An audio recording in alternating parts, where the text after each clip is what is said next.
Kamu bukan manusia di alam semesta, kamu adalah alam semesta itu sendiri. Tahukah kamu?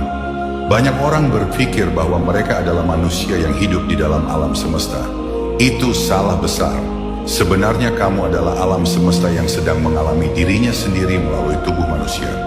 Tubuhmu sendiri adalah cerminan dari urutan manifestasi. Segala sesuatu dimulai dari pemikiran. Bahkan benda sederhana seperti pensil dulu hanya sebuah ide. Setiap pikiran menciptakan emosi. Pikiran tanpa emosi hanyalah konsep. Tapi saat kamu merasakan suatu emosi, kamu mulai memberinya kekuatan. Pikiran dan emosi itu kemudian mendorongmu untuk bertindak. Tubuhmu bergerak, melakukan sesuatu, dan manifestasi itu menjadi nyata. Ini adalah representasi dari pohon kehidupan. Semuanya terhubung. Pikiran, perasaan, dan tubuh fisik bekerja sama untuk menciptakan realitas.